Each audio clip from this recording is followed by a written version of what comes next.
Arteta! What a strike! What a screamer! Zola! And a fantastic goal! Arsenal back in it! Here's Lipa, lines it up, finds the net. Arsenal in front. Arsenal have figured out that the easiest way to simplify the transfer market is let everyone else get their business done and see who's left. This is the Arsenal Vision Post-Match Podcast. My name's Elliot Smith, Black Man, Twitter, Yankee Gunner. Look, there are so many players, but if you wait till they're all gone and see which players are left, then you don't have any struggle. You just take the players that are available, and I think it is a sensible and totally understandable approach to the transfer market. I'm kidding. Look, as I speak, it is the 7th of June. So unless you are listening to this at the end of August, at which point then you'd have every reason to be outraged, there is no reason to be outraged about the transfer market right now. But we can certainly manufacture some. And it is my best guess that I will certainly be able to do that. We'll see if Tim will be able to manufacture any outrage. He's on Twitter at Stillbird. Hello, Tim. Hello there. You going to be able to manufacture any outrage about the transfer window yet? I don't need to manufacture it. I am absolutely boiling to the brim with fury and righteous anger. Yes, fair enough. Well, and that is the way... Let's be honest, Tim.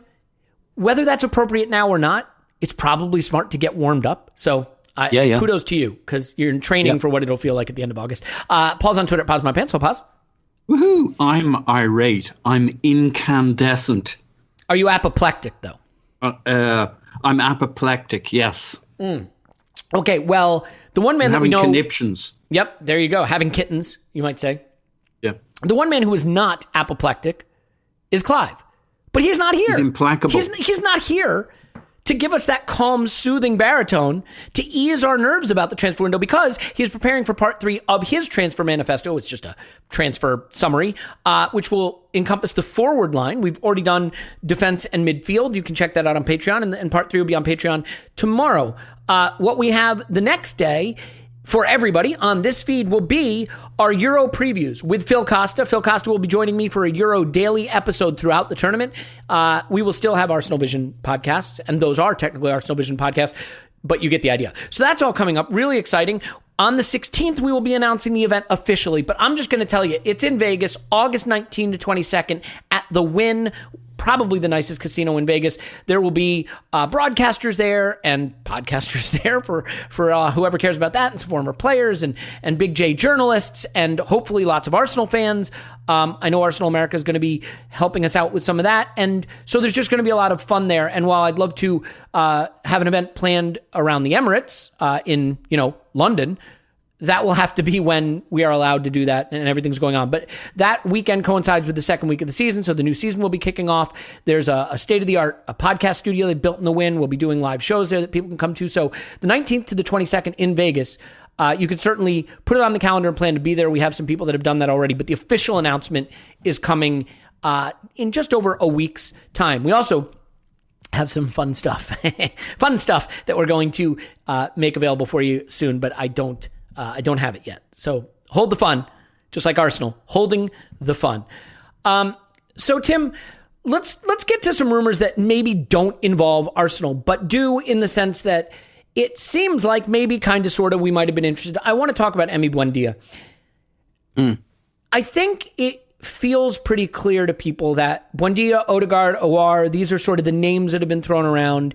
The more the reporting develops, it seems like Odegaard is the basket into which all eggs are going, and I can make my thoughts known to you about that particular strategy. But just in terms of Buendia going to Villa, some reporting that we were interested and decided not to or failed to, or whatever the case may be, and I realize there has to be strong caveats in place for any paper talk and rumors related to transfers. Do you have regret that we have opted not to go for Buendia? Do you feel that the fee he went for represents good value? So I don't have regret at the moment. If come September the 1st, we don't have anyone in that position, then I'll have regret. So my read of this situation is actually quite simple. I think for Arsenal, you referenced that there's probably 3 targets there. There might be a priority order in mind, and Arsenal were probably not expecting a Buendia deal to be done this quickly by anyone else. I think he was very much probably quite a big iron in the fire for Arsenal, maybe not the biggest.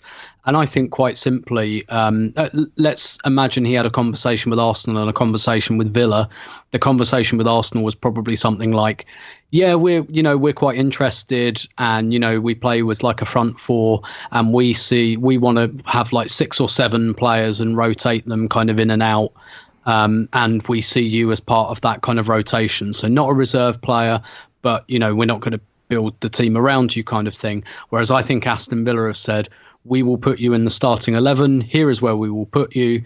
And we are making you our number one target. Absolutely. And I kind of think it's that simple.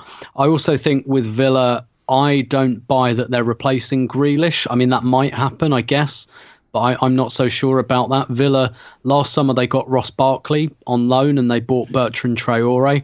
So one of the big things they were trying to do last summer was get secondary creators so that they weren't just entirely dependent on Grealish.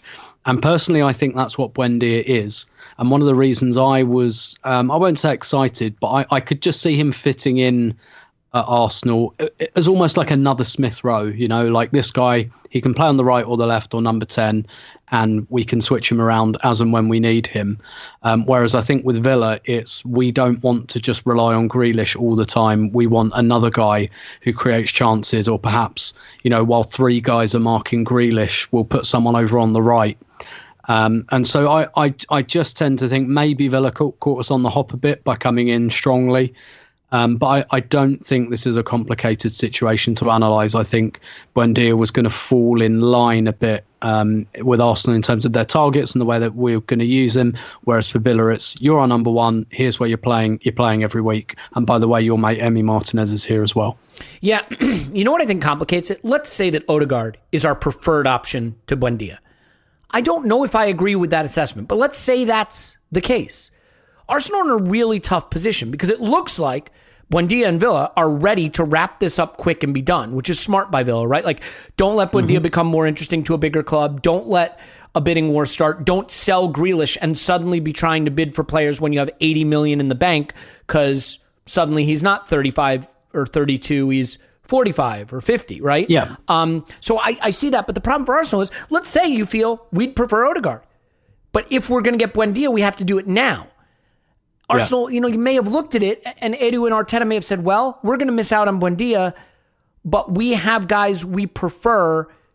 Yeah. And if the only option to get Buendia is to do it right now, it gives us no chance to go for the guys we prefer. It really was a smart move by Villa for a lot of reasons, but I think it put Arsenal to a decision they weren't ready to make. Now, I want to be clear. I rate Buendia incredibly highly. 15 goals, 16 assists. Sure, it's a championship, but how does that compare to a Ligue 1 or something like that? But not even that.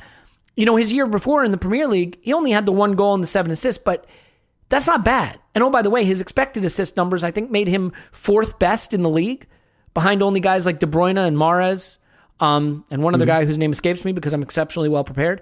So, I do rate him, but I also understand. I think this looks like value to Villa, and I think it is a great deal for them. The problem is, what if we wanted someone more? How do you. And that, and obviously, we might not end up with those guys either. That's the issue. I just think for Villa as well, they're in a firmer position because they did a lot of stuff last summer, like buying Matty Cash and Ollie Watkins and getting Barkley on loan and Traore. This summer, they're probably not going to look to add quite that much. They're probably thinking, we've gone from 17th to 11th. That's good. A player like Buendia, that puts us in the kind of top 6, top 8 conversation, and they probably don't have to do an awful lot more than that. So Villa, I think, have probably got less balls in the air than Arsenal. Yeah, and if they do sell Grealish, then they're flush with cash on top of what they already spent for Buendia, and they can do a little more replacing. Clive. Yeah, Paul, can you speak in just a deeper voice and preferably slightly more English accent? Thank you. You mean raise my voice a little bit? That's what I meant. Sorry, raise your voice tremendously. Yes, and be more hysterical if possible. But the thing I think, Paul, that strikes me with this is if Odegaard is really the primary target, the only scary part for that, let's say you set my personal view of which order they should be in. Aouar, Buendia, Easily Odegaard. done. Easily done, exactly. The issue is Odegaard looks like the hardest one to get, potentially. Going to be the most expensive, almost certainly. trying to pry him away from the biggest club. They have a new coach there, so you don't have the Zidane factor. And so we don't even know if they will sell him, let alone for how much and to whom. So is the worry not so much the missing out on Buendia, but that we may be prioritizing the hardest one to pull off? Yes and yes. I know Clive is working on his transfer manifesto, but I'm no slouch in this department. The manifesto department? No, I know that. Yeah. You read the manifesto department. Yeah. People have said it has overtones of a previous manifesto. Well, I'm working on mine. It's called Mind Transfer. It's, well, I won't go into too much detail. I don't want to give too much away, but yeah. No, I can tell you already, I'm glad that you're stopping because I was not inclined to want to let you carry on. So please go. Oh, I'm an arbiter of good taste. I know when to stop. Always, yes. I spent a bit of time looking at Buendia over the weekend because I was feeling good about this one. And I got myself pretty hyped up on him. But it does, like, either you're after Odegaard or you're bidding for Buendia right now. It's like, that's a weird one, right? Because if we're going for him right now, it means, screw plan A. Let's go for plan B or C. And I think the only way this makes sense, because I do think, like, there's too much reporting that we were seriously going neck and neck with Aston Villa, but maybe not as, like, I think you and Tim covered it pretty well. Not as intense as Aston Villa, not as wholehearted. And yet, what happens if the bastards turn around and say, okay, we'll take your 35 million plus add-ons? It's like, oh shit. So I assume they were trying to run the clock down into the Euros and have Buendia on the line while they worked out just how good their Odegaard situation wasn't. Like, these things go up and down within a week or two, and this is a terrible time for them to have to choose between Odegaard and Buendia, and they're probably hoping to buy themselves a week or two, or maybe even the Euros, where he's on. You know, remember, this one didn't turn out too well, but Vardy went off to the, whatever it was, World Cup, and he was going to think about it till he got back. I think that one went badly. I think they were hoping for a Buendia goes off to the World Cup and thinks about it. Meantime, we work out whether, and like from Buendia's side, he read the tea leaves. Aston Villa, remember when we sent Smith Rowe to Huddersfield and they had a whole plan for how they were going to use him?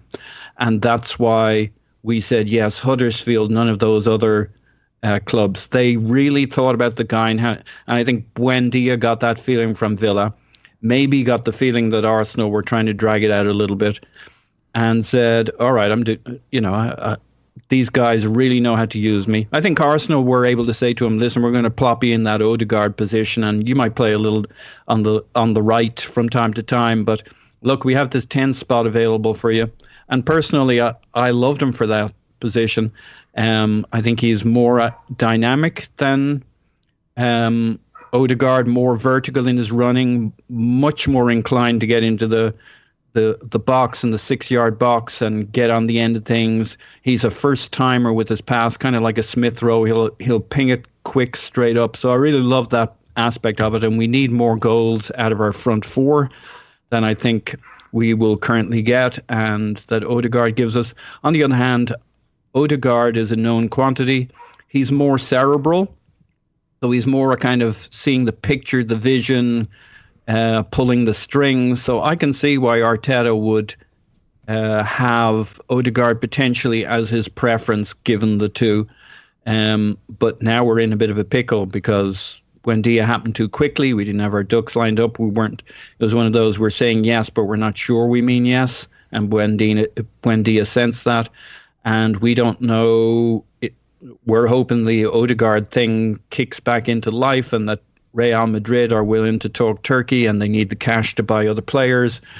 That's kind of like, we may not like it and we may say, oh, Jesus, Arsenal's transfer strategy is in the shitter, but life is messy. Yeah, and I mean, there's a couple of points here, right? The timing thing I think is an interesting one because, like, you look at the Chelsea rumors. I've seen them linked to Lukaku. I've seen them linked to Haaland, right? Erling Haaland. And while Lukaku is a nice player, if you can get the other one, you go for the other one. Well, what if Lukaku's team is also in talks with, I'm just going to pick a name out of hat, Real Madrid, and they're close? and Chelsea has to decide whether to pull the trigger right now on Lukaku or see if they're going to get Haaland. Well, you kind of have to let that play out at some level, and that's really tricky to do. Now, obviously, the distance between Buendia and Odegaard is not the distance between Lukaku and Haaland in my view, but I think the reason this worries me just slightly, and we'll finish on the Buendia here thing because he is a Villa player and he's not an Arsenal player, but Tim, why it worries me is when I look at Odegaard and I look at the way he thrived for us, I really see a guy who thrives as that one behind the striker in a 4-2-3-1, as the 10. When he had to play as one of the 8s in the 4-3-3, right, with Partey behind, and maybe it was Ceballos and Odegaard or Smith Rowe. I don't know if he ever did it with Smith Rowe, but you know my point. I don't think he was as good. And if you get someone like Buendia, I think Buendia can play in that 10, or he can play on the left where ESR has played, and they can kind of switch roles. And if Smith Rowe is out, you can use Buendia almost as a proxy for Smith Rowe. You can use him in the 10. And so I think that versatility along that front line gives us some options. Now, to be fair, maybe one of the problems with Arsenal has been too many players who are very versatile, but we don't really know how we want to use them. So taking that versatility away from Arteta might be helpful. But how do you feel about the Odegaard situation vis-a-vis sort of seeming to have a very defined kind of role that he can play, and maybe, hopefully, at an elite level, but I don't think system-wise you have the flexibility. Yeah, I completely agree with that, and that's one of the reasons I kind of, having been quite dismissive of Buendia a year ago or so, I actually became... The good news is, Tim, no one gives you a hard time about that on the internet, and no one's ever brought it up again because people are incredibly understanding. Of course. But I talked myself into Buendia for that exact reason, and I thought he just might be a bit more cost-effective. Hey, Tim, I'm now a member of Norwich FC's I Follow community, having watched Buendia all weekend, so I got that out of this. And so I talked myself into Buendia for that exact reason. I just kind of saw potentially another Smith Rowe in there, and you know me, I love Smith Rowe. You can't have too many Smith Rowes. So I completely agree. And the thing I've been looking at as well recently is, like, how do we get more goals into this team? And the issue we've got is all our best goal scorers can't really play together. Like, you can't have a front three. So I've been thinking, like, maybe is it time to move to that 4-3-3? And so I'm looking at it, but I'm thinking you can't play a front line of like Pepe, Martinelli and Aubameyang with Willock in a 4-3-3 because they can all score, but there's no one to give them the ball. And so that's exactly why I liked the idea of Buendia, because I think you've got a player for a 4-3-3 and a 4-2-3-1. I like Odegaard. I think he's a really good player, but I feel it's a little bit more that single point of failure, or single point of contact, I guess, as a number 10. That, right, this is our number 10. This is the guy that creates the chances. And I know it's not that simple because we do stuff with the fullbacks, but I just kind of feel it becomes, you become quite dependent on a player, I think, when you do that. And I think a lot of teams have moved away from that. City don't even really do that with De Bruyne. They have other players, like, all right, he is by far and away their biggest chance creator, but they have other guys that can kind of do that. And that's my worry, I think, about signing someone like Odegaard is, okay, but then who's the secondary creator? Because if you have Odegaard and then you say, well, we can play Smith Rowe as well out wide, okay, and then like you're playing Saka on, the other wing, and then you're playing Aubameyang up front, and then it's all of a sudden you're very reliant on Aubameyang for goals, basically. So I quite like the idea of moving to the 4-3-3, maybe keeping Willock around, and adding Buendia into that mix. So I kind of agree. I talked myself into Buendia perhaps being a better target than Odegaard, and I think we'd probably get him 20 million cheaper into the bargain. Yeah, I mean, I participated in a tiny bit of Twitter not outrage, but frustration over the deal. But I do see that if you want to do this deal, and I would have liked us to do it, you have to believe this is the player you want over other players because it had to get done right now. And I think it is fair to say that while we may have had interest in him and followed him, I don't think Buendia was at the top of our list. And because he was not at the top of our list, going for him now is not going to work. But I just want to say one thing about these moves. Fans don't know everything, and in some cases, fans don't know anything. When it comes to players, one thing that's always interesting to me, though, is when a player is leaving a club, look at what the fans think. Like, when we signed Willian, there were a lot of Chelsea fans I like had tweet at me, or, you know, guys that I know who I'm friends with, and their attitude was like, honestly, we're ready for him to go. And a lot of it was like, you gave him how many years? When we sold Iwobi to Everton. Sure, there's some people like, I'm sad to see Iwobi go, but we were like, they paid how much for Alex Iwobi? The Norwich fans are absolutely crestfallen, heartbroken to see Buendia go. They understand it, but I think he was really beloved there, and they really rated him. They feel he is a special player, and I tend to agree. I think we should move on, but Paul, final thought on that topic? Yeah. No, I don't really have a final thought on that topic. On any topic, man? Like I did really like Buendia. So it's like early in the window, so I think I can have strong rage loosely held. It's going to be a long window. There are other players on the planet. I think, here's my thoughts. There are players all over the planet with potential for that spot, and he can't have been our number one. I don't know why we were going for him now, unless it was a delaying tactic to buy time. But there will be other players for that spot, and we have a couple of players who can do a bit for us. I think the core player you need ready to go, ready for the Premier League, etc., is our midfielder. We get the central midfielder, DM. If Xhaka's leaving, the Xhaka replacement, he has to be PL ready. The number 10, we have a couple of options there at the moment. We have different ways of playing. We could get somebody from European leagues at distressed prices with a high talent. It doesn't necessarily somebody who has, to me, it doesn't have to have the same level of being blooded in that the number 10 does. So I guess if we have to go to Europe to find a talent, 35 million should get us a talent in Europe. Yeah. I want to be clear about something, you guys. And I think there are some listeners who may be listening who are newer to football, haven't been around the game as long as some of us have. And so from time to time, it is important to remind those people of things that for other people they may already know. So for those of you who are new to the game, transfer rumors are always true.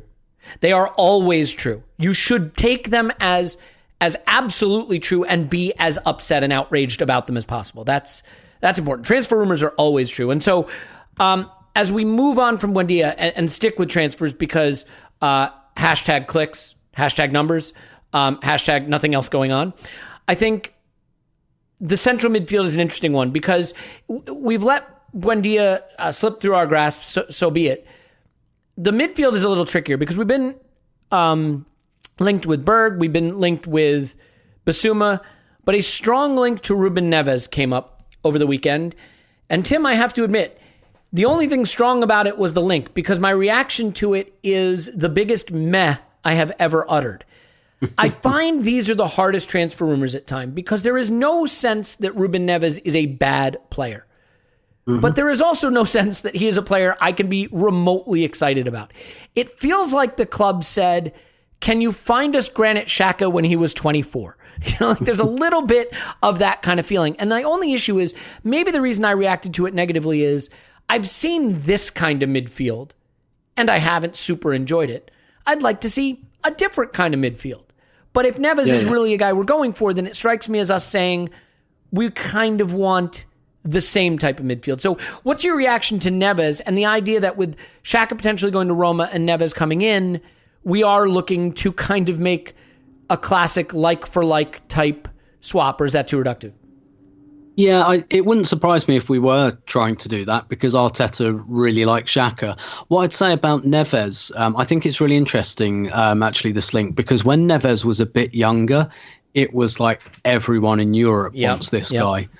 And I wonder if he's just got a little lost along the way in a Wolves team that's gone quite dry. And look, I'll admit, with Wolves at the moment, when Wolves are on TV, I put the TV in the boot of the car, I drive to the coast, I throw the television into the sea. Why not just drive the car into the sea so that it can't get out? And then I set the sea on fire. Oh, wow. So You must live in Cleveland. Or maybe that scene in Casino where they drive. Yes. What's her Stone? What's her name? Sharon Stone to the desert and bury her. That kind of thing. For those who don't understand my reference, the lake in Cleveland did actually catch on fire once upon a time because that's how much pollution was in it. Anyway, There's a Randy Newman song about it. Yeah. Yep. So, so I don't watch a lot of Wolves. That was my diplomatic way of saying that because I think they're really dreadful to watch. But with Neves, so like I haven't seen a lot of him in the last kind of 2 years, but he was a he was a talent that everyone was really excited about a couple of years ago, and whether there's a little bit more in there that we can kind of jimmy out, I'm not sure. As for kind of the thing is about whoever we sign to replace Xhaka is probably not going to be that exciting a signing because it's not that exciting a player. You know, signing like your holding midfielder who's there to just keep things ticking over is that doesn't get your imagination going. Like, I think it's more about the profile, though, right? Like, are we adding an athlete? Are we adding someone who can actually run from one penalty box to the other? Yeah. Yeah, and I guess that's the thing, right? Because we've probably got ideas about what we want the midfield to do, but really it's about what Arteta wants it to do. And I don't have an enormously strong feeling about the type of midfield we should have, because for me it's always about do what you do, but do it well. And so if Arteta wants another Xhaka in there, or another Xhaka type, but perhaps one who is slightly better in duels, the stats seem to say, who makes slightly fewer stupid decisions, then that's kind of all right. Like I don't have like no, we must have like a midfield full of sprinters. For me, it's just like I don't really care what type of team you're building. Just make it a good one. Just make it work. Like if you want a counter-pressing team, good, do it. Make it work by every player that can do that. And if this is what Arteta wants to do, I'm kind of fine with that as long as it's good and it works. So I don't have a strong feeling about us buying like loads of sprinters or anything like that. So I don't feel enormous. I do understand why people feel strongly about that. Like, oh my God, we're selling Xhaka for 20 million and we're buying the ghost of Xhaka past for 35 million. I do kind of get that. But I do think that there's probably some more talent in Neves that we haven't seen. And yeah, I just don't have a strong feeling about what type of midfielder it should be there, just as long as they're good and they mix very well with Thomas Partey. Yeah, Ruben Neves is like kryptonite for a podcast discussion because I don't particularly like hate it. Like I'm not allergic to it. Yeah. I certainly don't like it. I think, again, it's more because, like, so here's the funny thing. If we signed Odegaard and picked someone really exciting that we could get, just Odegaard and some exciting guy, and on deadline day we did Neves to replace a departing Xhaka, you'd be like, good business. We nailed it. So let's say we got like a really, who's a good right back that we might be linked with? Bellerin? Oh, Lamptey? Hashtag no. No, I mean, like, so let's say we got like Max Aarons, and I'm just picking names out of hat because nothing's coming to mind right now. Lamptey. I don't want Tariq Lamptey. Fine. Lamptey, yeah, you're not fine. Excited, but lots of other people are. He's just so small. But okay, fine. You know what? As a guy who is equally barely able to see over my desk, I don't know why I'm worried about that. But so fine. Lamptey and Odegaard and deadline day is Neves to replace Xhaka. You might say, you know what? That was a solid window. We nailed the positions we really needed to, and we got a good Xhaka replacement. As the first move, if it were the one to happen, it doesn't like drive you crazy. It doesn't really change the profile. Let's be clear. There's no guarantee that Bissouma is a better player than Neves. They are different. If you just want to look at it statistically speaking, I think Neves is a superior passer. Bissouma is obviously, able to cover ground a little more, and I think defensively a lot stronger. It's a balance.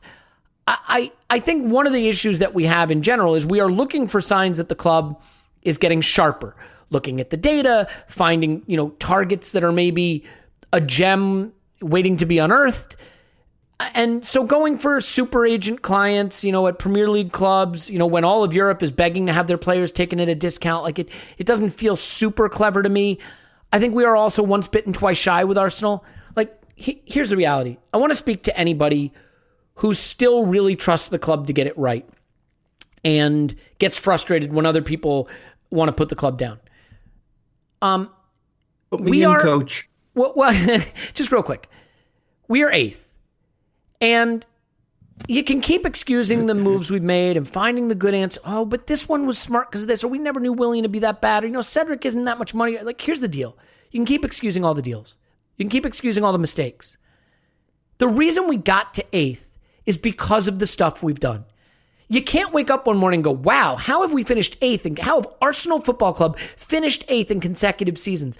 I've got a newsflash for you. That didn't happen by accident. It happened through years of dumb deals, bad contracts, signing the wrong players, changing directors of football, changing coaches. And some of that is stuff that you can't avoid, right? Like Gazidis leaving suddenly and Raul being a grifter and Raul leaving suddenly. Like, I get it. But we didn't wind up 8th consecutive seasons by accident. This is a decline precipitated by bad operating in the market by this club for years. So while I don't think Neves is necessarily a bad deal or will necessarily regret Buendia, I think if you are someone inclined to be mistrustful of our business, I can't really blame you, because we are in this predicament because these people have proven they have no idea what they're doing. So with that having been said, Paul, how excited are you about Neves, and are you prepared to give the Nobel Prize for transfers to the people at Arsenal Football Club? I am. Unfortunately, as we all know, I'm a little deluded and tend to end up on a little island of opinions on my own. You know what? But, it's a happy island, though, and that's better than where I am, where it's always raining. It's a utopia. Also known as England, by the way. Utopias were really popular in the 20th century, and I'm trying to bring them back. Look, I really like Ruben Neves.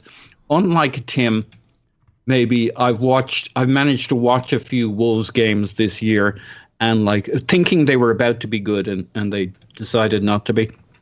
But one of the things I noticed they do really good is switching the play from wing to wing.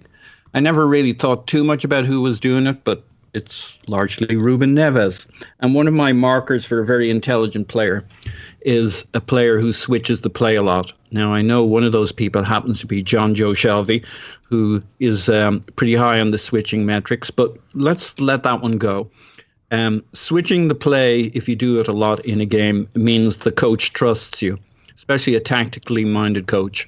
And it means you're good at it because they land and they're completed. And this guy switches the play a lot. Those deep progressions, they're accurate. And it's not just I'll ping at the other side, Francis Coquelin style, who could switch the play a little bit, but was he doing it at the right moments, the right times? Well, with a very tactical coach like Spirito Santo, he's not going to let you be pinging it from side to side. And when I've watched Wolves, it looked good. The one thing they did well was spring their attacking players, Traore at the right moments, overloads, all that kind of stuff. I think Neves is a really good player. And when Wolves were in the Championship, he was given a very attacking role, and the Wolves supporters loved him. And they're kind of a bit frustrated he's been asked to play a little deeper. Now, he'll probably be asked to play a little deeper for us, given the more boring role, give him a more Xhaka-style role. But I think he's really good. I think he's defensively, he's got lots of hustle, he's got lots of pressures. His defensive numbers are really good. He's fairly quick. Like, he's not as Basuma athleticism, but the guy gets around. I think he's got a great eye for a pass as a deep progressor. I think he has more attacking potential than we've seen in the last season. And he's a really good player. And like, one of the things you do as a smart club, maybe we are occasionally smart, as Tim alluded to, is to get a distressed value player who's been in a team that makes everybody look down on him more than they should, and has been given a role that doesn't fully allow his capabilities, been asked to be way more defensive than he can and should be. I've liked him, and when over the weekend the Neves rumors were strong, so I went and had another look at him, and I gotta say, I don't know what he doesn't have that we'd want. He's really, really good. So I think he's fast enough.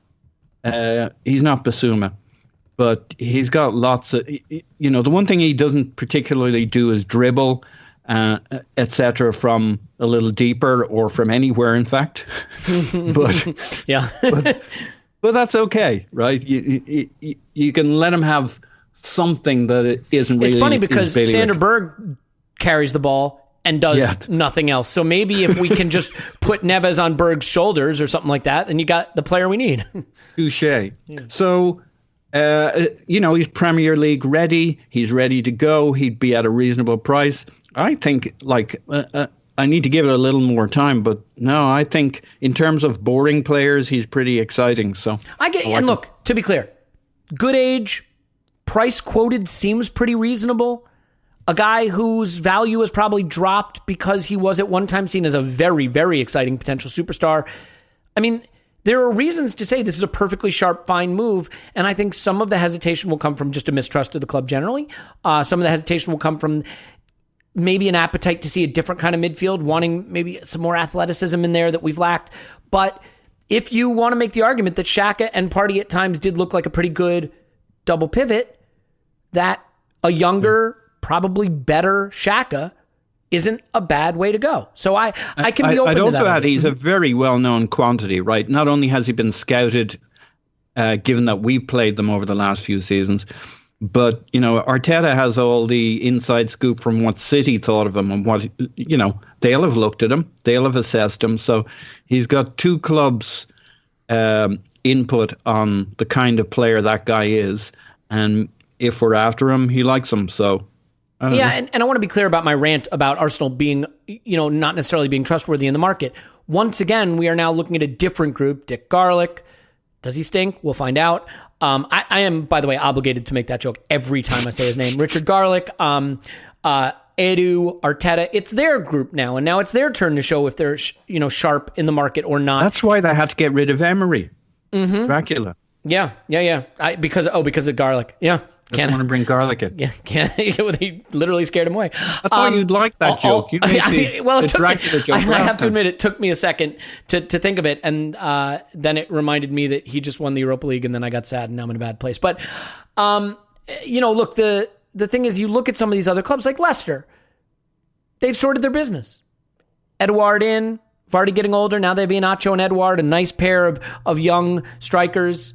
They got Soumare. Pretty highly rated guy, pretty good price. They're doing their business quickly. They're doing it efficiently at prices that seem to make sense, at ages that make sense.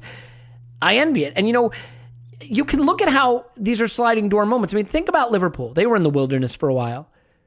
When they sold Fernando Torres for $50 million, at the time, I think a record fee in the league, they bought Andy Carroll for like $38 million, which was their record transfer fee or something. So they blew all the money in a bad way, and that's why they got stuck in Nowheresville for a while. But by the time they sold a Coutinho for a record fee, they had gotten smart and they got it right. And so clubs can change their fortunes pretty quickly if they start acting a little smarter in the market. And that's all I'd hope to see from us. I want to give Xhaka a bit of a send-off if he's going, but before we do that, we have to take a quick break. And I want to be clear, look, mostly the sponsorships around here are party time. Beer, lingerie, shaving your privates.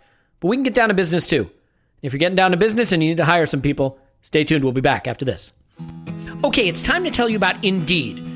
If you need to hire right now, it's a perfect time. There's so much talent out there. Maybe you want to hire for a podcast host. Maybe you're a podcast that people love, but they don't like the host so much. Well, Indeed can help you find that, but please not that. Use it for something else. Indeed is the job site that makes hiring as easy as 1, 2, 3. Post, screen, and interview. All on Indeed. Get your quality shortlist of candidates whose resumes on Indeed match your job description faster. Only pay for the candidates that meet must-have qualifications, and schedule and complete video interviews in your Indeed dashboard. Indeed makes connecting with and hiring the right talent fast and easy. With tools like Indeed Instant Match, giving you quality candidates whose resumes on Indeed fit your job description immediately, and Indeed skill tests that on average reduces hiring time by 27%. You can choose from more than 130 skills tests, then add your must-have requirements so you only pay for the applications that meet them. According to Talent Nest, Indeed delivers 4 times more hires than all other job sites combined. If you're hiring, you need Indeed. Get started right now with a free $75 sponsored job credit to upgrade your job post at Indeed.com/Blue Wire. Get a $75 credit at Indeed.com/Blue Wire. Indeed.com/Blue Wire. Offer valid through June 30th. Terms and conditions apply. Go there now. Indeed.com/Blue Wire. Okay, we're back, and now I do want to talk Granit Xhaka for a bit. It looks like he's off to Roma. This feels right. One of the things that is giving me confidence, Tim, we may actually be selling a guy we probably should sell at the time we probably should be selling him. And maybe you could say that we should have moved on from Xhaka a while ago. But the fact that we're not kicking the can down the road even further and saying, no, we can't afford for him to go, we'll just keep him another season. Granit Xhaka is going to be a hard one to eulogize when he moves on from Arsenal. Because in many ways, I think people see him as a leader, as a good servant, as a hard worker. He did also give the fans the finger, pretty much. Flick them the bees, drop the armband on the pitch. We don't love that, but the fans gave him a little bit too. Let's be fair. He's had some super high profile mistakes that some people like myself have a hard time getting over. He also does some things at a fairly elite level. For me, he will forever be a player that I think of as really perfectly identifying with this era of Arsenal, which is not that he's a bad player, but that his limitations held us back. And I think we are selling him at the right time. I think some people will be very, very sad for him to go. How do you feel about the fact that he is going now, being smart or not smart, and how you'll think of him once he is gone? Yeah, it's totally smart given his age and how long he's been around and everything else. I guess, putting aside the business squad building stuff, I'm kind of glad he's going at this point on, I think it's too much to say a high, but I think the last 6 months have been his best 6 months at Arsenal. I really do. I really think in the second half of the season he was fantastic. He really seemed to have just got rid of that brain dead gene, and maybe that's just come with age. Even that mistake against Burnley away, I've explained a million times. Of course, it was a big error, but I don't think it was a typical Xhaka error. No. So I do think I'm kind of glad we're going, okay, you've done well, but like this is it. And I've always felt that after the incident, as it were, with the captain's armband when Arteta convinced him to stay, was never convinced that was a yep, stay, we'll sign a new contract, everything else. I've always thought that's just stick around another year, 18 months, and then, don't go to fucking Hertha Berlin or something like that. We'll, get you a better move than that. And Roma kind of feels about right. And look, Mourinho, Mourinho's bought Nemanja Matic twice. So that Mourinho is going to appreciate a player like Granit Xhaka, because Xhaka and Matic are very, very similar in terms of profile. So, and yes, I'm really glad that what we haven't done, I mean, maybe we did offer him a big contract and he just said, no, it's time to go. We don't really know, but I am glad that it's kind of like, okay, thank you. I say seen us through the last 18 months. Again, maybe that's overstating it given where we finished and things like that. But I mean, we could have finished lower. Like it's not against the realms of possibility. We could have finished in the bottom half. So I think it's absolutely the right time. I think it's the right time to move on, find someone else, even if that's just Xhaka 5 years younger. And how you think of a player after they've gone almost always entirely depends on who you replace them with. That will be the proof in the pudding. Let's say we buy Neves, right? And it's rubbish and it doesn't work. Xhaka's stock will go up. And Xhaka is actually one of those players, because he's quite divisive in terms of who sees his value and who doesn't.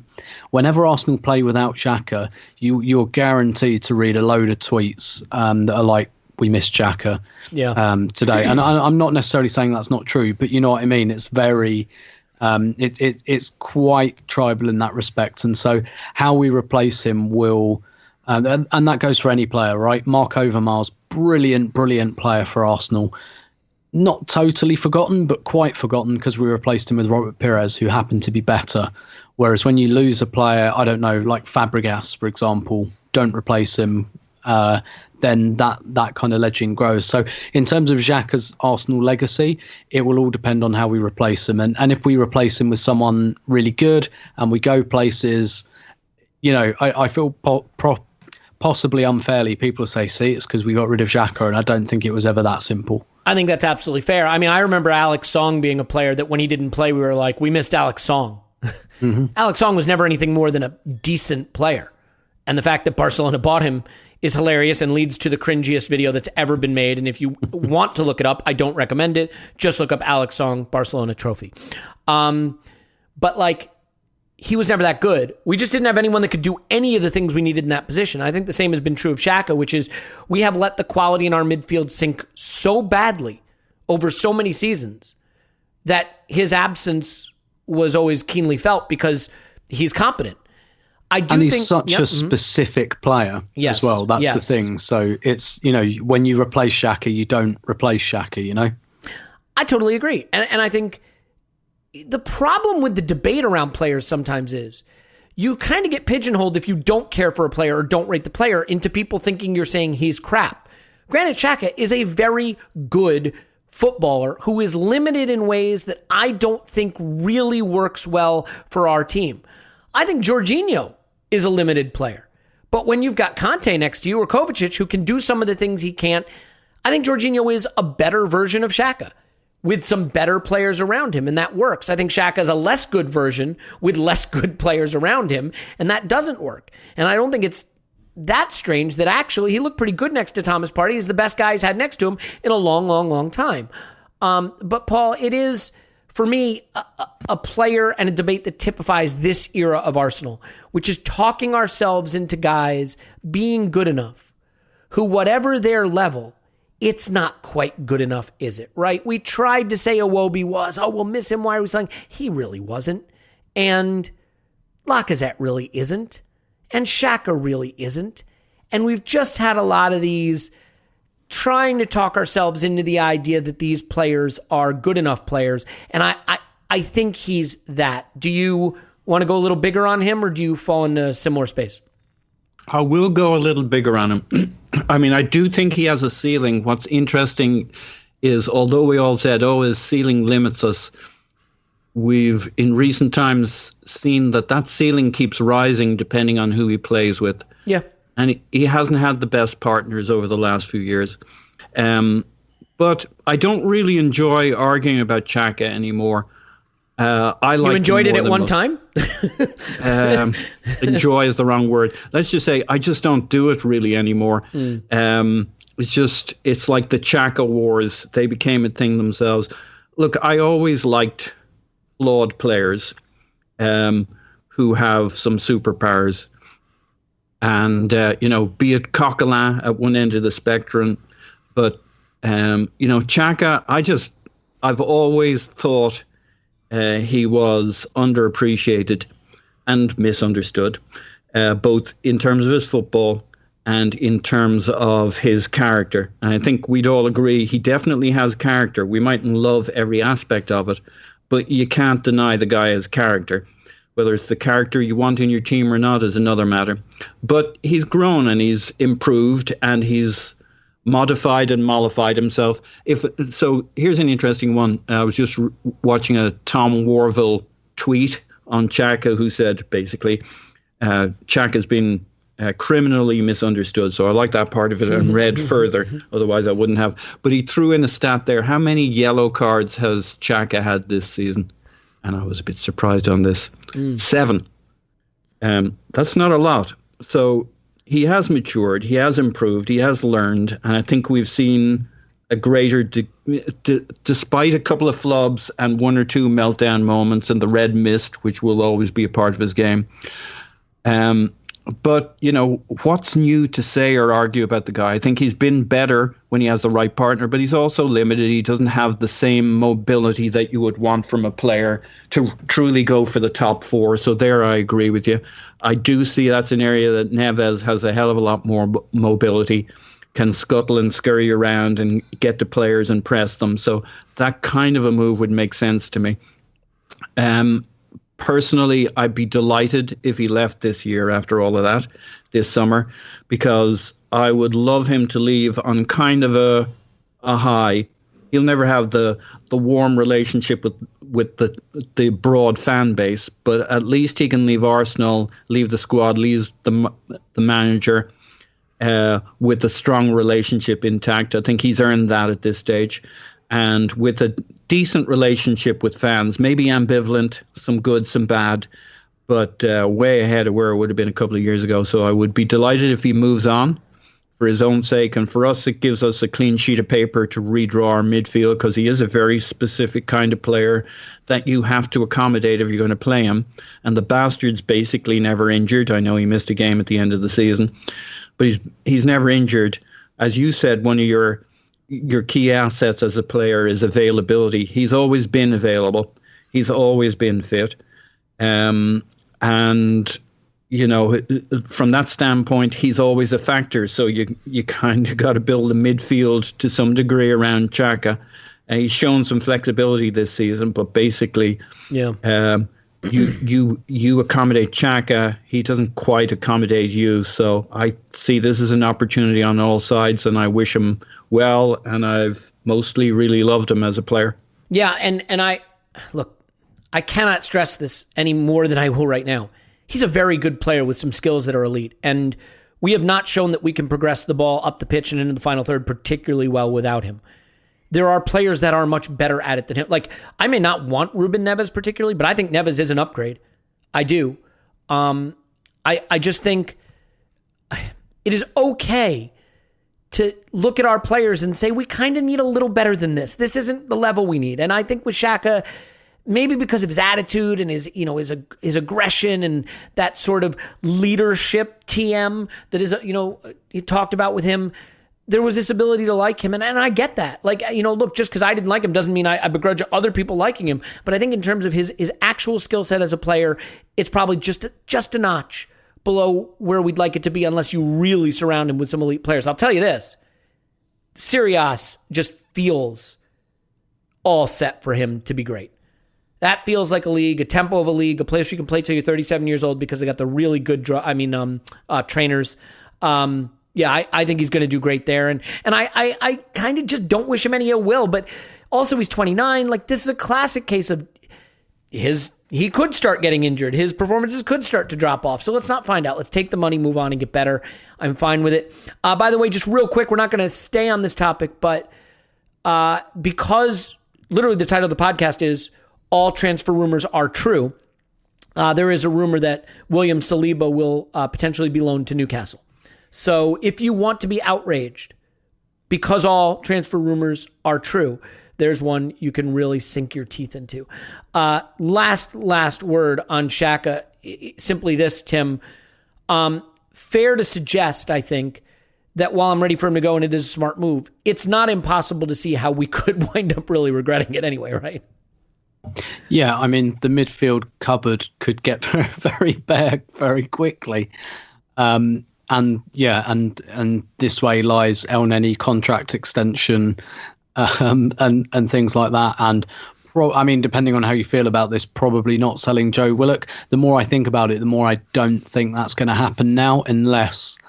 So I think with Willock, we won't sell him unless it's getting towards the end of the window and we've not managed to shift who we need to shift, and we think, balls to it, we'll take 20-25 million for him or whatever. So we could, because we could get it wrong, and it is, as much as I said it wasn't an exciting piece of the jigsaw particularly, it is a very important one. It's a very important one to Arteta as well.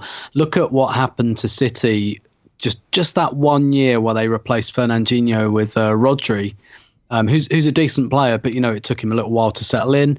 This is possibly why a lot of the reporting is saying we're looking for Premier League ready kind of candidates for this role, which I can understand. So it can go wrong. It is a really important position, and if you get the wrong guy, there's no good position to buy the wrong player, but this is, particularly in an Arteta team, this is really, really pivotal. And it's like I said, if the next guy is not very good, Xhaka's stock will. If That's you don't what I'm trust, praying for. I'm hoping the next guy's a real fucking dud. You know what I mean? Yeah. I was going to say, if you're holding Xhaka stocks, I'd say hold on to them, particularly if you don't trust the club to replace him properly, because his stock could be in for an unexpected rise. It's funny, right? Like I think I can direct some angst over the debate around Xhaka being good enough or not good enough, because in my opinion, I think that's the kind of player that we need to just agree, perfectly fine player, but not good enough. Another level down of that is El Neni, where there's a debate about whether he's good enough or not, and I can't really understand how that debate exists, but it does. And I just think in general, I think there is a discourse where all our players are good and we just don't see it and they should all stay. And yet somehow we're 8th despite that. And then somehow there's an argument that when we were sitting 15th in December, it's because the squad sucked. And I just don't see how the squad can suck, but all our players are good and none of them should leave. I think with something like this, though, I think there's an acknowledgement that Arsenal have so much to do. And they're not going to get it all done. No, and to your point, Tim, I mean, there is what I'd like our squad to be overnight, and there's the reality of the amount of time it takes to fix this mess. And I've been very vocal that trying to fix it immediately is how we wind up in a deeper mess, right? You kind of have to commit to the steps, taking the steps. Well, one of the steps is moving the young players through. And Paul, it seems like we want to do that with Balogun. There's talk now that he will be given the chance to really earn a place and play for the first team next season. We have a tricky summer with the young players because we need to get a look at them and see if they can be in the first team squad. But given that we have no Europe, we also have to be honest about the fact that Balogun making 5 appearances next season is not good for anyone. And we don't have a lot of free hits to throw around in terms of minutes. So what do you think Balogun has to do, and what are the odds that he can be important enough to us next season that we don't loan him out and he does play enough for it not to be a lost season?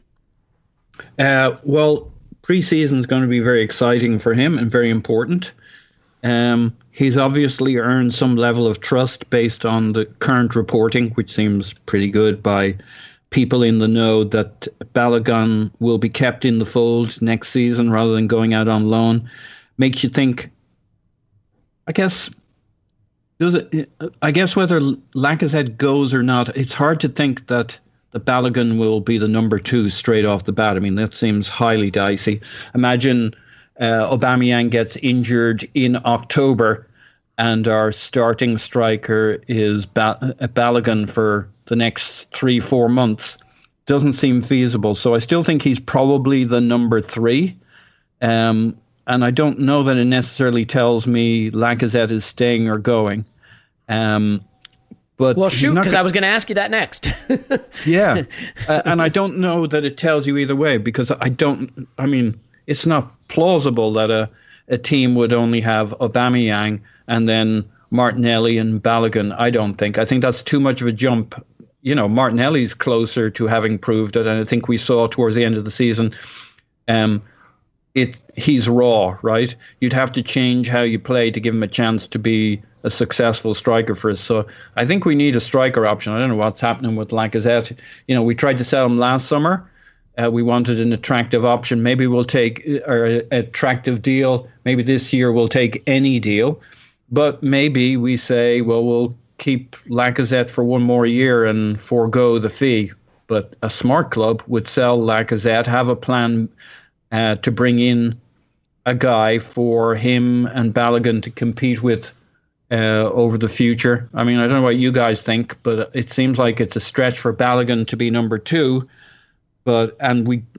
It's tough because we don't quite have enough games for there to be 3 strikers, an AB and a junior.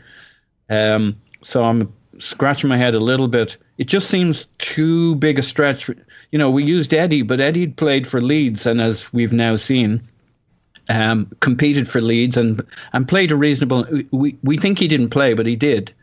He got a reasonable number of minutes, a lot of experience, a lot of maturing, and Balogun hasn't had that. He's played under 23s and 5 minutes, 10 minutes for us in the Europa League or whatever. It's a huge jump. I could see keeping him around as the number 3 just to kind of bring him into the fold, become part of the picture, and maybe goes out on loan in January for the second half of the season. So we keep him around to get him blooded, involved, part of the scene. And then next summer is when he really takes the step up with us. We might have a hybrid approach to Balogun, which makes maybe a little more sense. We don't keep him on ice for the year, but we're going to need a second striker, I think.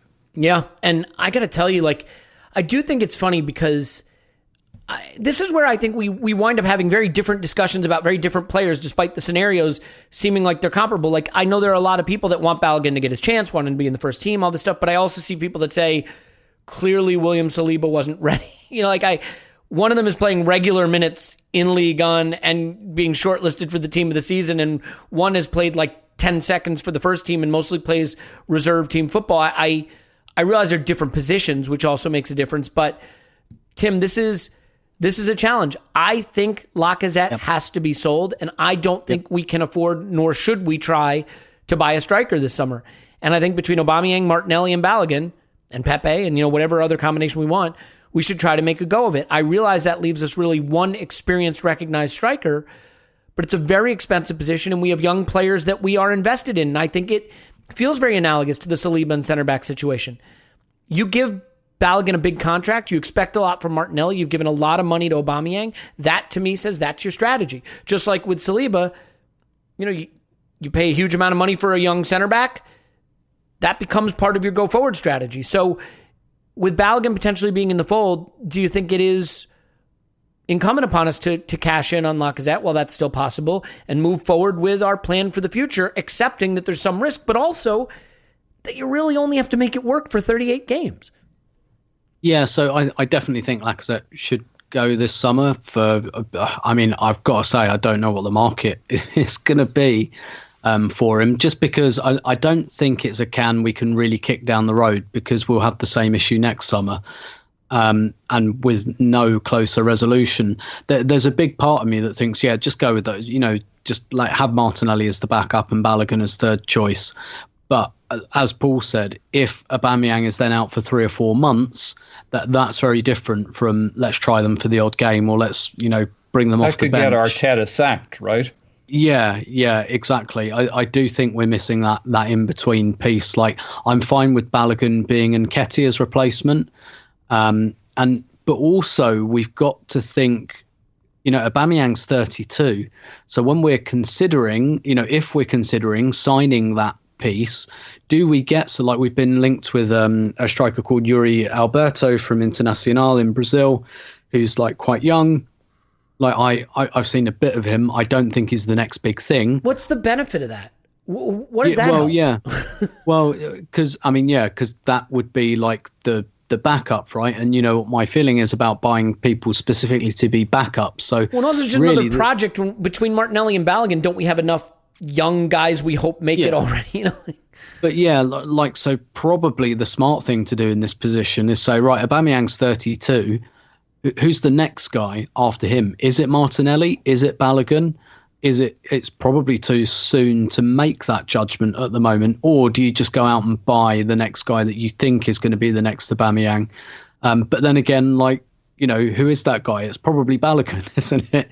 Like a promising 19-year-old striker. And once you've given him a new contract, very difficult to then go and buy another 19-year-old to play ahead of him. So it's really complicated. We could extend Lacazette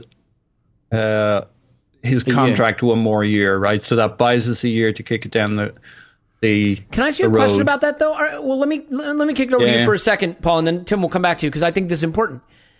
This is where I think you have to start to look at upside and say, I'd rather that a Martinelli, who I think could be a superstar, get the minutes now over Lacazette anyway. We know what Lacazette can do, and it's not bad, but it's certainly not elite. Lacazette produces what you'd expect any sort of mid-table-ish striker to produce. That's what he has produced, and that's what we are. But Martinelli might be elite. So if there's minutes that Oba can't play or that we need to put into someone, I'd rather roll the dice on a Martinelli. What happens if I see that? What happens if Aubameyang gets injured in October and he's out for 4 months? Then your guy who might be the next guy, Martinelli, is playing for 4 months. And you say, we think we have Kun Aguero. We think we have, whatever comp you like of a really elite superstar. And you say, we believe in our young guy. He's ready for that leap. We're going to give him that chance because we know 4 months of Lacazette. You know what? 4 months. Here's my problem with it. Paul, can I express it the best way I can? 4 months of Lacazette starting is 4 months of a mid-table striker starting. You won't, get nothing from him, but you won't get elite output from him. But 4 months of Martinelli starting, okay, you could get nothing from him, but he could give you elite output from him because he has the talent that Lacazette does not have, is my point. Yeah, but he's a wide forward at the moment, has not demonstrated that he's a central forward. That's a pretty big risk. It's not like 50-50. Yes, it's a risk. I guess so.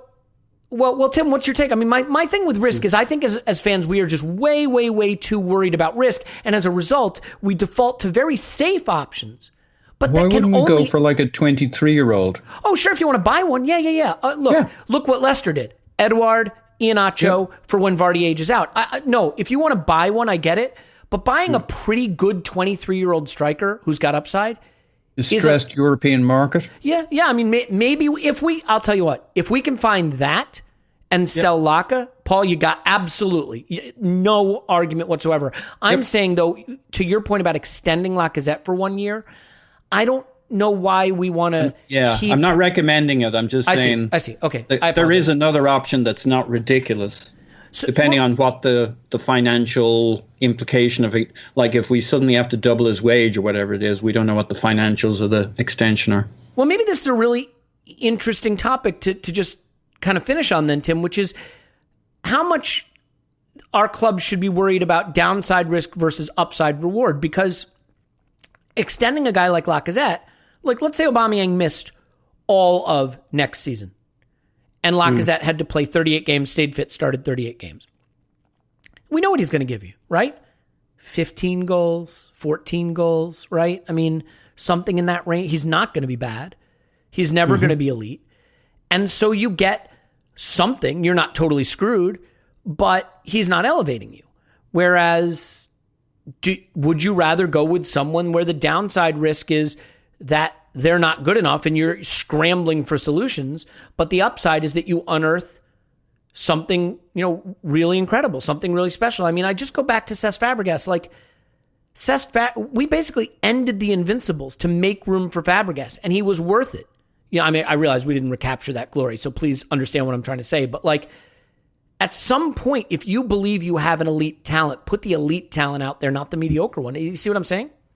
Yeah. And I guess it just depends on how convinced they are by the idea that of Martinelli as a centre forward. I mean, I'm attracted to it, I have to say. But it would be a brave call because we don't have enough evidence at the moment. Well, I certainly don't. That's more, I'm in hunch territory there. I think the other thing that would give me pause for thought is we're talking about getting more goals into this team. That is an absolute priority. We scored a pathetic amount of goals last year. And one of the things I think that is really, really useful, as we saw in the Arsene Wenger era, is goals from the bench. So let's say we get rid of Willock as well. Like, who are you bringing on to score a goal? El Neni will be here, so you just throw him on, bomb him for him. He scored. So we've got some wide forwards, and when you think about scoring more goals, you can say, right, okay, Saka, he's developing end products. Like, he can get more next season. Smith Rowe can get more next season. Those are still gambles, but they're reasonable ones. Martinelli, if he stays fit wherever we play him, he scored 2 this season, and that was because of injuries, right? Stays fit, he'll score more than that, no problem. So you can see goals coming into the team, but we've got to score like a lot more of them. Like and so for me, that's another problem. So yes, you've got to consider the risk question, right? And you're right. Like, we're doing a rebuild here, and we've got to stop going for short-term solutions because short-term solutions beget other short-term solutions. And that means we might have to be a bit scary and go a season a little bit light in a department, right?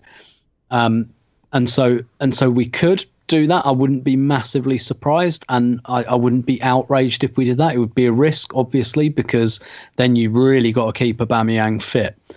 So you do have to weigh that up. But the thing that gives me pause, a lot of this might just depend on Willock, to be honest. If we keep Joe Willock, then potentially we've got that other goal scoring piece, that guy who can come off the bench and get a goal, or change our system from 4-2-3-1 to 4-3-3.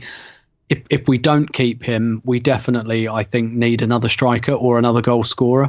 And the way you back up strikers, in my view, if you don't have a ready option, is you repurpose other players. I think that's something we should look at doing next season.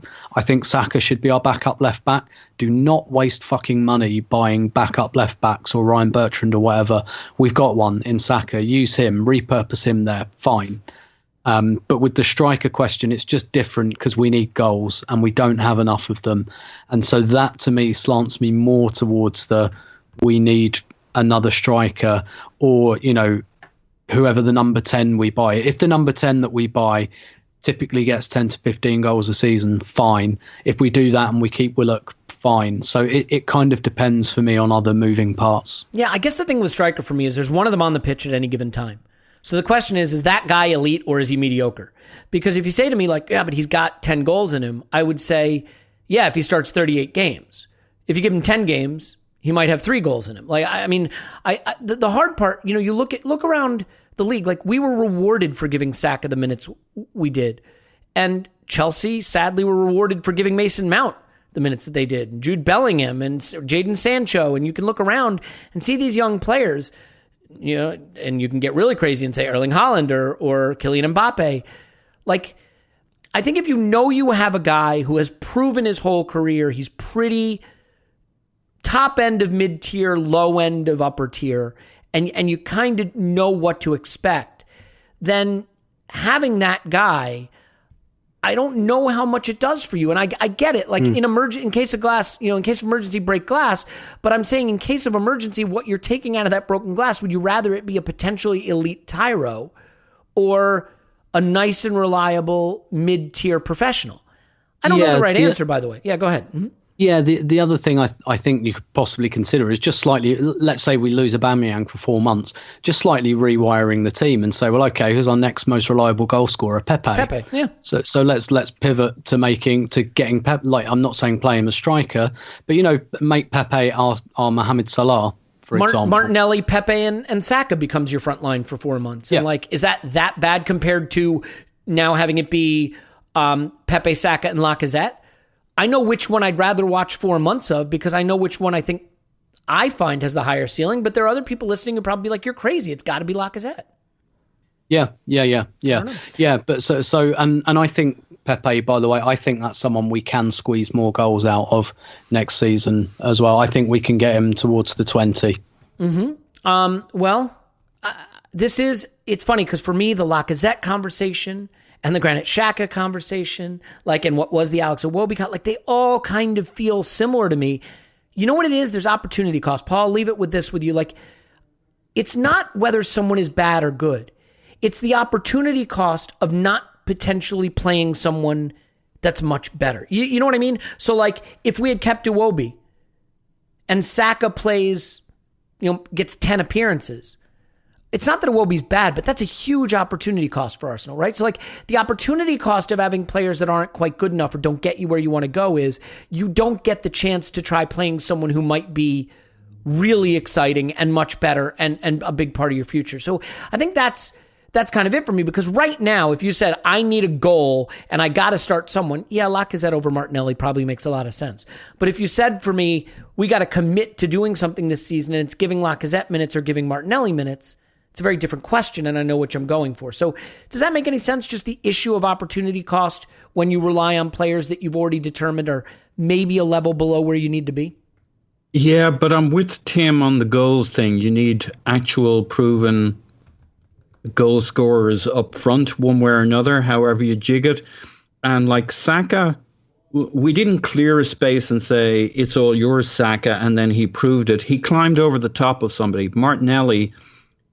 Just for the record, Martinelli's XG90 is way beyond Lacazette's. It's a small sample size warning, of course, but Yeah, and I hear that warning, and I'm taking note of it. It's a small sample size. Right, but what I would say, how do you become a proven goal scorer until you get the chance to prove you're a goal scorer? You know what I mean? You'll always get the chance. Yeah, fair enough. And the thing is, Martinelli was, Pepe worked his way into the team towards the end of the, you don't have to clear out the space for a guy who hasn't shown anything. It's not even healthy for them. It's not healthy to turn around to Balogun and say, there it is, it's yours. He needs to climb over. He needs to earn it. He needs to compete with these guys in practice, show in practice, week in, week out. He works harder. He's scoring more goals. He's doing better. He gets his 10 minutes, he gets his 15 minutes, he gets his 20 minutes, he gets his start, and he takes it. Because the one thing you can guarantee about an 18, 19, 20-year-old, almost always, not in Saka's case, but almost always, is that they'll have a good day and a bad day and on and off. And like they're 20. Do you remember what you were like when you were 20? Nope. No, okay. Nope, too long ago. So you just can't do it. Even if you think they're really talented, the best thing you can do for a guy you really believe in is give him somebody to climb over the top of or to compete with. And that's why I'd much prefer we got a talented 23-year-old we believed in and Balogun, and they competed. And we own Balogun now. We can do what the hell we like. I know we've made promises, and we'll keep those promises. I doubt the promises were, you're our number 2 striker next year and you'll start all the games. I think it was, you get plenty of time and you'll have your opportunity and blah, blah, blah. And if things are a little quiet around for you by January, we'll get you a great loan for 6 months. And then next year's your year, kid. And that's okay. So I think the same is true of Martinelli. You don't gift him the centre forward spot. He has to compete for it, and he has to compete for his wide forward spot. And that's how Smith Rowe wasn't given the spot. He had to fight off other people. I get you. I would just say that Martinelli, he lit it up, and nobody wanted to drop him, and he knew if he dropped his level, he was out. And then we brought in Odegaard, and he still, it didn't kill Smith Rowe because he fought and he looks to get better every week. I think that's what you want. You want that competition. I don't disagree. I would just argue that Martinelli has proved he deserves more. I think he, in a small sample size, leads the team in expected goals per 90, leads the team in shots per 90. He is a shot monster who has goal threat. And so I don't think it's pure projection. I think he's done that from wide. No, look, everything you're saying is right. He is still notional. He is still largely notional. So the debate becomes, how do you go from being notional? Every job he's been given so far, he's shown he can produce elite underlying and to some extent some elite output. We'll see. I mean, it's going to be a really interesting season next season because with limited playing time, we've got some very established senior players, if Lacazette sticks around, like Aubameyang and Lacazette, and less established players like Martinelli and Balogun banging on the door who may have a higher ceiling. So we'll see how the club manages that. So then I said I'd leave it there, but Tim, I'll let you have the final word on this. When you say I need a proven goal scorer, Kylian Mbappe wasn't a proven goal scorer until he was, right? I need a proven creator. Well, Cesc Fabregas wasn't a proven creator until he was. How much of a cameo of elite performance does a player need to give you before you just say, I'm rolling the dice on my hunch that this guy's elite? I think he is. In a small sample, his metrics show it. Now I'm going to go put that to the test.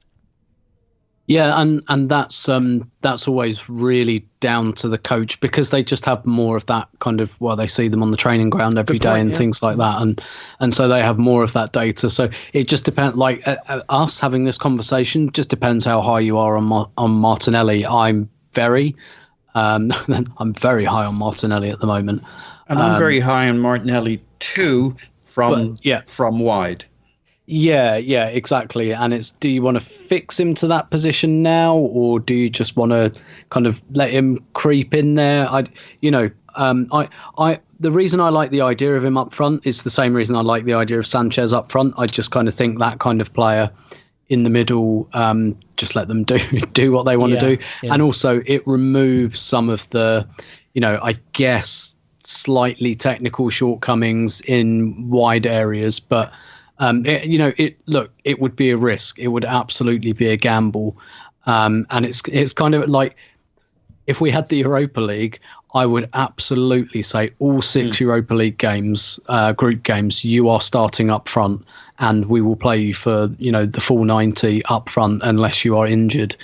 I would absolutely do that as a kind of project, but obviously we don't have that. We only have the early rounds of the Carabao Cup. So yeah. It just comes down to, and some of these young players that come through, by the way, kind of come through by accident. We don't really bet on them. That the year we put Fabregas in as an absolute bona fide starter. We did try to buy Julio Baptista, but just couldn't get it done. So it wasn't actually the plan to build the team around Fabregas in that way. It just kind of turned out that way, and it kind of turned out all right as well. Well, look at the reward we got for it, though, right? Because Baptista wouldn't have been someone we wanted to hitch our wagon to, and Fabregas was. You know what's funny, Tim? The thing that stuck out to me is when you said it would be a risk. It's funny what we sometimes perceive as not being a risk versus what we do, right? Because we say this elite youngster that we think has a big potential is a risk. I don't dispute that, by the way. But what isn't a risk is bringing in proven Premier League talent like Willian and just putting him in because you can predictably rely on his output. And the irony is, right, that we sometimes think that just because someone's proven they can be okay, that's not a risk. And I would argue, I agree to some extent it's not a risk, but it carries so little upside. And that's my thing with Lacazette. Like, I don't think, is it possible Lacazette would just be bad for us next season? It is, of course. But I don't think he would be. I just think it carries so little upside. I think the thing is here with Martinelli, and probably where the conversation is nuanced and difficult. So, for example, if we're talking about like replacing Willian, that is not a risk. Giving Willian minutes to Martinelli, not a risk at all. If we were like, let's say we sold Pepe this summer, and Arteta said, "You're my guy," on that wide right, wide left, whatever. I don't think that's a massive risk. But can he do it at centre forward, which he hasn't quite done yet? So that's where the risk is not, for me, Martinelli's talent. It's does it map across to being a centre forward, and how quickly, because it will not happen straight away. It's just a case of, does it take 3 or 4 games, or does it take 3 or 4 months, or does it just not happen at all? I think that's totally fair. And I will tell you, Paul, if we want to predict fights that we'll be having on next season's podcasts, you can almost guarantee it'll be me bitching about some player not getting minutes I wish he would get. Because when you look at Martinelli, Balogun, Pepe, Saka, Smith Rowe, potentially, let's just say Odegaard, the really exciting part of what we could be as a club is in that quadrant, right? In that department. And you have to bounce that against something I can hear Tim saying, which is a settled 11 game, totally game in, game out, week in, week out. There's going to be winners and losers, and some of those losers will be kids that we believe in. And that when anybody says, "Oh, you know what, losing Europa League is great because now we can focus on the Premier League," I get you. But is losing Europa League great if suddenly Martinelli gets 5 appearances next season and rumors are floating that he's unhappy and wants to leave? Like, and I'm not, by the way, I'm not saying that's going to happen. I'm just saying, look, let's be clear about something. Someone we really rate who is young and talented won't play as much as we'd like next season. And that's going to, piss a lot of people off. Just in closing, the reason that taking the risk on Martinelli as a centre forward might be a really good idea is because it would be really, really good if that worked, because I'm not sure you can have Martinelli and Pepe as your wide forwards. No. And so it's kind of an elegant solution getting them both in the team. And also, not to labour the point, Aubameyang's 32. We need that long-term replacement. It would be great if that was already at the club and we didn't have to go and spend 50, 60 million on it in a year or two. That's exactly it, because if he can play center forward at an elite level at his age, that's £100 million windfall, right? Like, you think about what it would mean to have an elite, young, high output center forward that you don't have to go buy. And holy cow, it just changes the whole game for you. You don't have to go buy a center forward replacement. My goodness, you could get real good real fast, which let's hope that happens. In any event, Tim's on Twitter. Roberto, thanks, Tim. My pleasure as always. Paul's on Twitter. Pause my pants. Thanks, Pause. Woohoo! I want to just clarify, 2 of the 3 winners of our review competition did get in touch and have their shirts already on their way, and actually probably have them already. 1 did not. So if you are the one that did not, I'm not going to say who it is because I finally figured this whole thing out, but if you're the one who did not, please get in touch. If I don't hear from you, let's say within the next week, what we'll do is I'll look at the reviews over the next week, pick 1 more out, and then and we'll do 1 more winner, because I said 3, we only did 2, so we still owe 1. So there you go. Anyone who listened this far, so you're saying there's a chance is where we're going with this. Anyway, We love you. Thank you so much. There's going to be a lot more nonsense about transfers. Clive's transfer stuff tomorrow, Euro preview on Wednesday, and then a lot more after that. So thank you. We love you, and we'll talk to you after Arsenal 10 transfer window news.